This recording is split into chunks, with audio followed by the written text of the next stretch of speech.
You know that thing where you look at somebody and you say, I told you so. And sometimes it gives you a lot of satisfaction. In this case, being able to say, I told you so, gives me about as much satisfaction as if I'd been to the doctor complaining of headaches. Perhaps it's something, sinister, and finally having the doctor confirm, yes, it is something sinister. It's no use looking at the doctor then and saying, I told you so. Well, we have something sinister right here, haven't we? The so-called free press, in this case the Times, is already preparing the ground, I have no doubt on the instructions of the government, to bring this monster back to our country. And you know what? They're going to do it, and probably it's going to be perfectly legal and absolutely the right thing to do in the circumstances, which I know is a controversial thing to say, but, well, allow me to explain. I'm Granniopteryx. I'm on YouTube, Rumble, BitChute and Minds.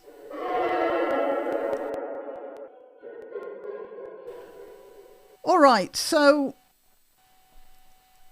to run over the nuts and bolts of this case, this creature here decamped from Britain to the territory controlled by the Islamic State in the Levant and became a bride. I don't know how many people she was married off to. She says she had 3 children and all of them died. We don't know how true that is either, do we? She was quite happy to walk her infants past the heads of decapitated enemies of the state impaled on the railings of the park where she took her toddler to play, or whatever it was. She had absolutely no problem with that. She is a monster. The British government was then faced with the problem of this British citizen being brought home. Well, under international law, you can't render somebody stateless, but the British government did have an out on that because she also has a right to Bangladeshi citizenship. So they stripped her of her British citizenship and said Bangladesh could have her. And it turns out Bangladesh didn't want her. What a surprise. So she was left in a DP camp in Syria.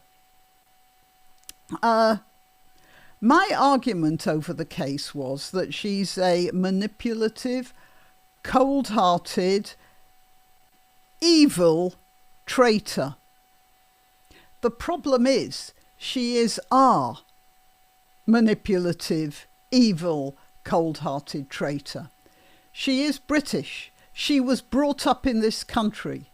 She went to and this is the thing, she went to British schools. She was taught the ethos in those schools. The state let her have access to the sort of radical stuff that turned her into this monster. I mean, she wasn't always a monster. She probably had that propensity, and she's probably not that bright as well, which is always useful in situations like that.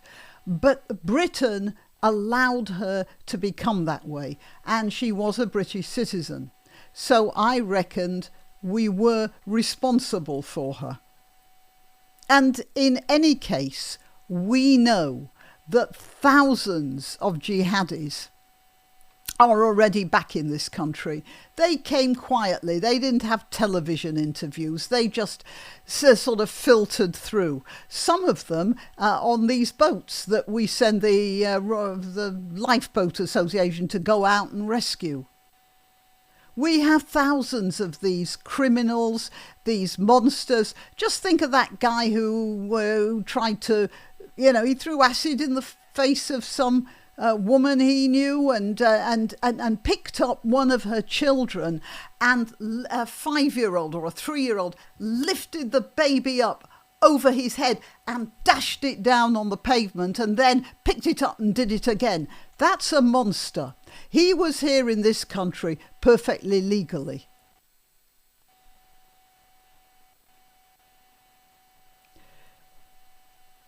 But our government thought, I mean, the Conservative government at the time thought that they could mollify the angry mob of people who were getting increasingly worried about the sort of people we were hosting in our country. And they tried to mollify the hoi polloi, the foaming masses, the revolting peasants, in both senses of the word, from their point. They're going to mollify them by making a sacrifice of this creature here. Oh, yes, we're not going to let such people into our country. Come on, this way. Nothing to see here. Oh, but we're keeping her out. That's what's going on here. And now the government are increasingly trying to find a way of bringing her here. So they hand down some sort of hint to the Times. And pretty soon all the newspapers will be singing from the same song sheet, and she'll be back. And then they'll put her in jail. Ha!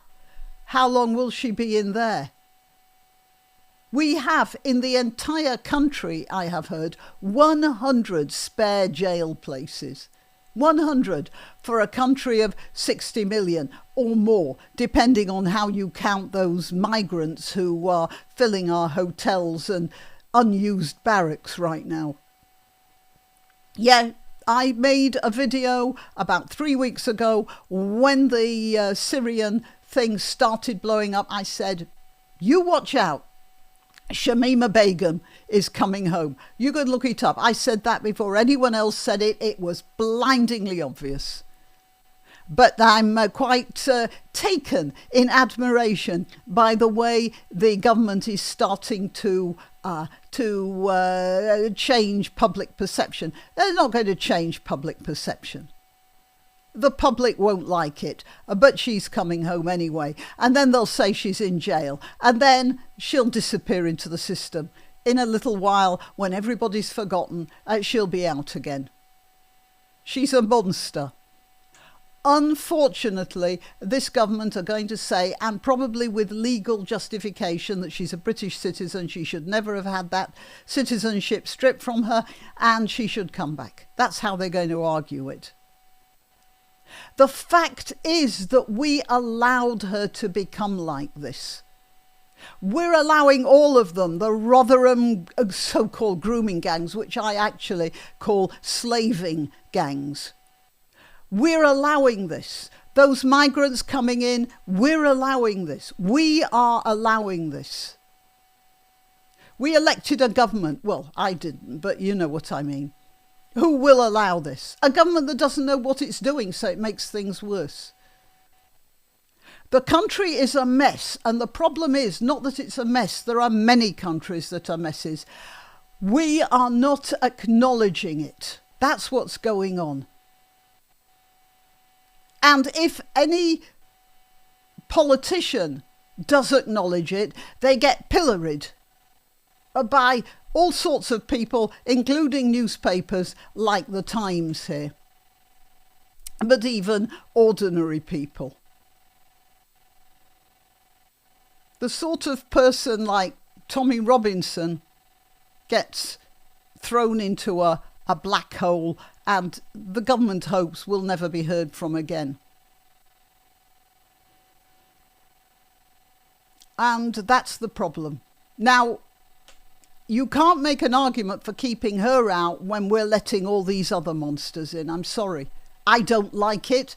I don't like the idea that she's in any sort of proximity to me, in any way. But that's it. There are thousands of them, perhaps hundreds of thousands of them in this country right now that I don't know about. And holding her up as the point of focus. That's not going to help us. Okay, till next time. You can help my channel by subscribing and clicking the notification bell. That's quite important. And by sharing if you're so inclined. Links to my other channels and to donation methods are in the description. But the best way you can help is simply by clicking like and notify. Thank you.